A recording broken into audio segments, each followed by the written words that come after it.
പിതാവിൻ്റെയും പുത്രൻ്റെയും പരിശുദ്ധാത്മാവിൻ്റെയും നാമത്തിൽ തന്നെ ആമേൻ.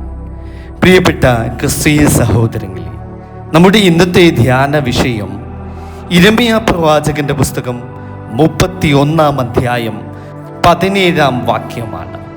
പ്രത്യാശയുടെ ഒരു മഹത്തായ സന്ദേശമാണ് ഈ തിരുവചന ഭാഗം. നിന്റെ ഭാവിയെക്കുറിച്ച് പ്രത്യാശയുണ്ട്. നിന്റെ മക്കൾ തങ്ങളുടെ ദേശത്തേക്ക് മടങ്ങി വരുമെന്ന് യഹോവയുടെ അരുളപ്പാട്. ആമേൻ. ഈ തിരുവചനം ഒരു സാധാരണ ആശ്വാസവാക്കല്ല. ഇത് കണ്ണുനീരിലൂടെ ജനിച്ച ഒരു വചനമാണ്. വേദനയുടെ നടുവിൽ ദൈവം നൽകിയ പ്രത്യാശയുടെ ഒരു വലിയ സന്ദേശമാണ് ഈ തിരുവചന ഭാഗം. ഇന്ന് നമ്മുടെ സമൂഹത്തെ നടുക്കുന്ന അനേകം വാർത്തകൾ നാം കാണുകയും കേൾക്കുകയും ചെയ്യുന്നു.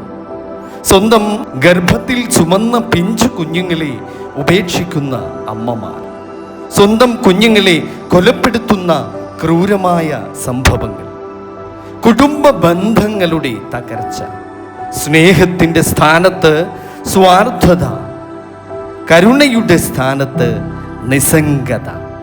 ഇവ കേൾക്കുമ്പോൾ നമ്മുടെ മനസ്സു വേദനിക്കുന്നു, നമ്മുടെ ഹൃദയം തകരുന്നു. മനുഷ്യൻ എങ്ങനെയാണ് ഇത്രയും മാറിപ്പോയത് എന്ന് നാം പലപ്പോഴും ചിന്തിക്കുന്നു.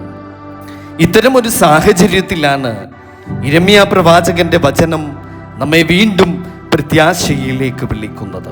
യിരെമ്യാ പ്രവാചകന്റെ കാലത്ത് ഇസ്രായേൽ ജനത വലിയ ദുരിതത്തിലായിരുന്നു. അവരുടെ മക്കൾ പ്രവാസത്തിലേക്ക് കൊണ്ടുപോകപ്പെട്ടു. കുടുംബങ്ങൾ വേർപിരിഞ്ഞു. അമ്മമാർ കരഞ്ഞു. ഭാവി നഷ്ടപ്പെട്ടതായി അവർ കരുതി. അപ്പോൾ ദൈവം അരുളി ചെയ്തു, നിന്റെ ഭാവിയെക്കുറിച്ച് പ്രത്യാശയുണ്ട്. പ്രിയ ദൈവമക്കളെ, ദൈവം ആദ്യം പ്രശ്നം മാറ്റിയില്ല. ആദ്യം അവിടുന്ന് ഒരു വലിയ പ്രത്യാശയാണ് അവർക്ക് നൽകിയത്. കാരണം പ്രത്യാശ നഷ്ടപ്പെട്ട മനുഷ്യർ ജീവിച്ചിരിക്കുന്ന ഒരു മൃതദേഹത്തെ പോലെയാണ്. ഇന്ന് പല കുടുംബങ്ങളും ഈ പ്രത്യാശ നഷ്ടപ്പെട്ട അവസ്ഥയിലൂടെയാണ് കടന്നു പോകുന്നത്.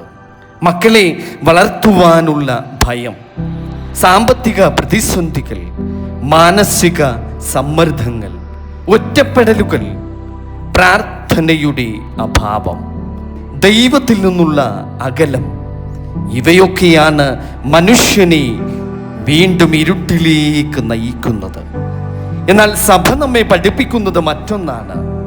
ഓരോ കുഞ്ഞും ദൈവത്തിൻ്റെ പ്രതിച്ഛായയാണ്. ഓരോ ജീവനും വിശുദ്ധമാണ്. പ്രിയ ദൈവമക്കളെ, ഗർഭത്തിൽ രൂപപ്പെടുന്ന ഓരോ കുഞ്ഞിനെയും ദൈവം അറിയുന്നുണ്ട്. അതാണ് സങ്കീർത്തനക്കാരൻ പറയുന്നത്, എൻ്റെ അമ്മയുടെ ഉദരത്തിൽ എന്നെ നീ നെയ്തെടുത്തു. അതായത് ഒരു കുഞ്ഞ് ലോകത്തിലേക്ക് വരുന്നതിന് മുൻപേ ദൈവത്തിൻ്റെ സ്നേഹത്തിൽ അറിയപ്പെടുന്നവനാണ്. അതിനാൽ ഒരു കുഞ്ഞിനെ സ്വീകരിക്കുന്നത് ദൈവത്തിൻ്റെ സമ്മാനം സ്വീകരിക്കുന്നതായിട്ടാണ്. ഒരു കുഞ്ഞിനെ സ്നേഹിക്കുന്നത് ദൈവത്തെ സ്നേഹിക്കുന്നതാണ്. ഒരു കുഞ്ഞിനെ സംരക്ഷിക്കുന്നത് ദൈവത്തിൻ്റെ സൃഷ്ടിയെ ആദരിക്കുന്നതാണ്. ഇന്ന് ലോകം പുരോഗതിയെക്കുറിച്ച് സംസാരിക്കുന്നു, സാങ്കേതിക വിദ്യയെക്കുറിച്ച് സംസാരിക്കുന്നു, കൃത്രിമ ബുദ്ധിയെക്കുറിച്ച് സംസാരിക്കുന്നു. എന്നാൽ മനുഷ്യ ഹൃദയത്തിലെ സ്നേഹത്തെക്കുറിച്ച് ആരാണ് സംസാരിക്കുന്നത്? ഒരു സമൂഹത്തിൻ്റെ മഹത്വം അതിൻ്റെ കെട്ടിടങ്ങളുടെ ഉയരത്തിലല്ല, അതിൻ്റെ റോഡുകളുടെ വീതിയിലുമല്ല, അതിൻ്റെ സാമ്പത്തിക വളർച്ചയിലുമല്ല. അത് ഏറ്റവും ദുർബലരായവരെ എങ്ങനെ പരിഗണിക്കുന്നു എന്നുള്ളതിലാണ്. ഒരു നവജാത ശിശുവിനെ, ഒരു രോഗിയെ, ഒരു വൃദ്ധനെ, ഒരു അനാഥനെ, ഇവരെ സംരക്ഷിക്കുവാൻ കഴിയാത്ത സമൂഹം യഥാർത്ഥ പുരോഗതി നേടിയിട്ടില്ല എന്നുള്ളതാണ് സത്യം.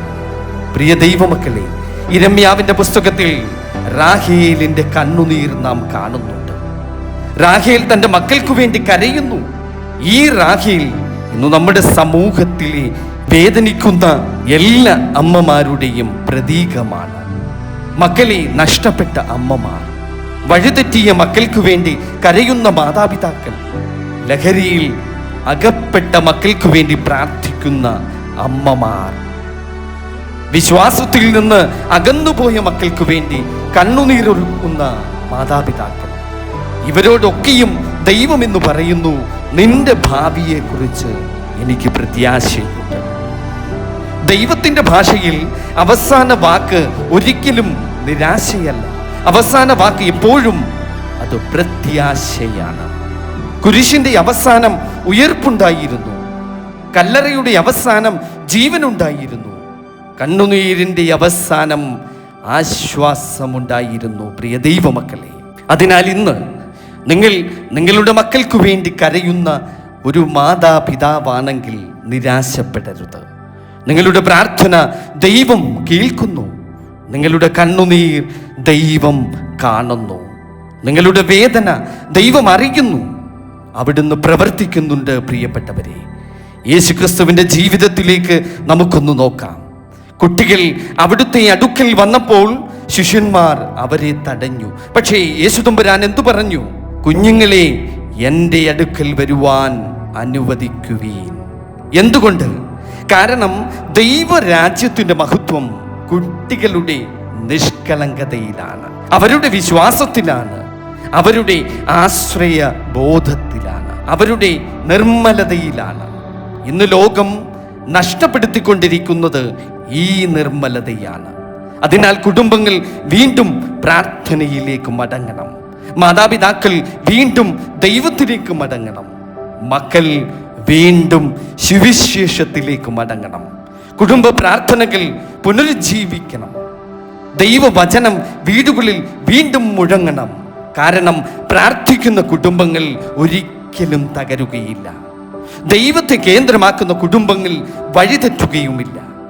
ക്രിസ്തുവിനെ സ്വീകരിക്കുന്ന കുടുംബങ്ങൾ ഒരിക്കലും പ്രത്യാശ നഷ്ടപ്പെടുത്തില്ല.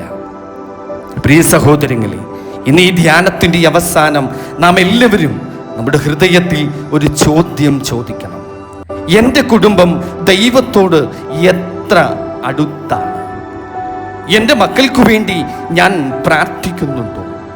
എൻ്റെ വീട്ടിൽ ദൈവവചനം വായിക്കപ്പെടുന്നുണ്ടോ? എൻ്റെ ജീവിതം മറ്റുള്ളവർക്ക് പ്രത്യാശ നൽകുന്നുണ്ടോ? ഈ ചോദ്യങ്ങൾക്ക് ആത്മാർത്ഥമായി ഒരു ഉത്തരം നൽകാം. ദൈവം നമ്മെ കുറ്റപ്പെടുത്തുവാനല്ല വരുന്നത്, രക്ഷിക്കുവാനാണ് വരുന്നത്. ശിക്ഷിക്കാനല്ല വരുന്നത്, സൗഖ്യമാക്കുവാനാണ് വരുന്നത്. നശിപ്പിക്കാനല്ല വരുന്നത്, ജീവൻ നൽകുവാനാണ് വരുന്നത്. അതിനാൽ ഇന്ന് നമുക്ക് ദൈവത്തിൻ്റെ വചനം വിശ്വസിക്കാം. നിന്റെ ഭാവിയെക്കുറിച്ച് പ്രത്യാശയുണ്ട്. ഈ വചനം നമ്മുടെ കുടുംബങ്ങൾക്ക് വേണ്ടിയാണ്, നമ്മുടെ മക്കൾക്ക് വേണ്ടിയാണ്, നമ്മുടെ സഭയ്ക്ക് വേണ്ടിയാണ്, നമ്മുടെ സമൂഹത്തിന് വേണ്ടിയാണ്, നമ്മുടെ ഭാവിക്ക് വേണ്ടിയാണ്. നിരാശയുടെ രാത്രിയേക്കാൾ ശക്തമാണ് ദൈവത്തിൻ്റെ പ്രത്യാശ. മരണത്തേക്കാൾ ശക്തമാണ് ദൈവത്തിൻ്റെ സ്നേഹം. പാപത്തേക്കാൾ ശക്തമാണ് ദൈവത്തിൻ്റെ കരുണ. അതിനാൽ നമുക്ക് വിശ്വസിക്കാം, നമുക്ക് പ്രാർത്ഥിക്കാം, നമുക്ക് പ്രത്യാശയോടെ മുൻപോട്ട് പോകാം. നമുക്ക് പ്രാർത്ഥിക്കാം. പ്രിയ ദൈവമക്കളെ, കരുണാമയനായ ദൈവമേ, എല്ലാ കുഞ്ഞുങ്ങളെയും അവിടുന്ന് അനുഗ്രഹിക്കണമേ. എല്ലാ അമ്മമാരെയും പിതാക്കന്മാരെയും അവിടുന്ന് കാത്തു സൂക്ഷിക്കണമേ. വേദനിക്കുന്ന കുടുംബങ്ങൾക്ക് ആശ്വാസം നൽകണമേ. വഴി തെറ്റിപ്പോയ മക്കളെ അവിടുന്ന് തിരികെ കൊണ്ടുവരണമേ. നിരാശയിൽ കഴിയുന്നവർക്ക് പ്രത്യാശ നൽകണമേ. ഞങ്ങളുടെ വീടുകളിൽ സമാധാനം നൽകണമേ. ഞങ്ങളുടെ ഹൃദയങ്ങളിൽ സ്നേഹം നിറയ്ക്കണമേ. ഞങ്ങളുടെ ജീവിതങ്ങളെ അങ്ങയുടെ കരുണയുടെ ഉപകരണങ്ങളാക്കി തീർക്കുമാറാകണമേ. പരിശുദ്ധ കന്യക മറിയത്തിൻ്റെ മധ്യസ്ഥതയാലും വിശുദ്ധന്മാരുടെ പ്രാർത്ഥനകളാലും ഞങ്ങളെ അവിടുന്ന് അനുഗ്രഹിക്കണമേ. പിതാവിൻ്റെയും പുത്രൻ്റെയും പരിശുദ്ധാത്മാവിൻ്റെയും നാമത്തിൽ തന്നെ ആമേൻ. സ്തോത്രം. ഹല്ലേലൂയ.